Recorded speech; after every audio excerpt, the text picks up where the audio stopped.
Hello హోమీస్, good morning. మన 90 days challenge లో ఈ రోజు అయితే డే 22. ఇంకా మార్నింగ్ అయితే లేచి ఫ్రెష్ అయితే అయిపోయినా. నెక్స్ట్ షూ అయితే వేసుకొని జిమ్ కి అయితే స్టార్ట్ అయిపోయినా. జిమ్ కి అయితే వచ్చినా ఇంకా ప్రీ వర్కౌట్ మిక్స్ చేసుకుని అయితే తాగుతున్నా. ప్రీ వర్కౌట్ తాగైతే వార్మప్ అయితే స్టార్ట్ చేసిన. ఈరోజు వర్కౌట్ అయితే చెస్ట్ ఇంకా ట్రైసెప్.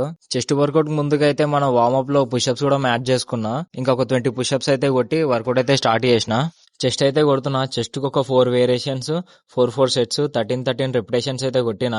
ఇంకో విషయం ఏంటంటే మనలో ఇంకా జిమ్ స్టార్ట్ చేయాలి అనుకున్న వాళ్ళైతే ఖచ్చితంగా తొందరగానే స్టార్ట్ చేయండి. ఎందుకంటే మీకు అసలు ఏ టెన్షన్స్ ఉన్నా, ఏ ప్రాబ్లమ్స్ ఉన్నా మీరు 1 అవర్ వర్కౌట్ చేస్తే మాత్రం అసలు మీకు అసలు ప్రాబ్లం ఉన్నట్టు కూడా ఉండదు.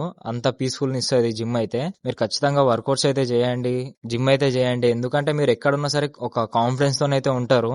అలాంటి మైండ్ సెట్ ని ఇస్తుంది మనకు వర్కౌట్ అయితే. డిసిప్లైన్ ఇంకా నీట్నెస్ ని కూడా చాలా నేర్పిస్తుంది మనకి జిమ్ అయితే. ఖచ్చితంగా వర్కౌట్స్ అయితే చేయండి. నేనని కాదు, ఏ ఇన్ఫ్లుయెన్సర్ అయినా గానీ ఇదే మాట చెప్తాడు. మీరే కొంచెం అర్థం చేసుకొని వర్కౌట్స్ అయితే స్టార్ట్ చేయండి. ఇంకా అసలు టైం వేస్ట్ చేయకు. నీకు అసలు ఇంకా టైమే లేదు. ఇంకా జిమ్ కి వెళ్లి ఫీజు అయితే కట్టి వర్కౌట్ అయితే స్టార్ట్ చేసేసాయి. చెస్ట్ అయితే కంప్లీట్ చేసుకుని ట్రైసెప్ కి కూడా ఒక 3 వేరియేషన్స్ అయితే చేసి వర్కౌట్ అయితే కంప్లీట్ చేసిన. నెక్స్ట్ ఇంటికి వచ్చి బ్రేక్ఫాస్ట్ కి అయితే 4 ఎగ్స్, క్యారెట్ అయితే తీసుకున్నా. ఈ రోజుకైతే ఇంతే మామ. ఇంకా ఫాలో చేసుకొని సపోర్ట్ అయితే చెయ్యు. ఇలాంటి మోటివేషన్స్ ఇంకా చాలా ఉన్నాయి.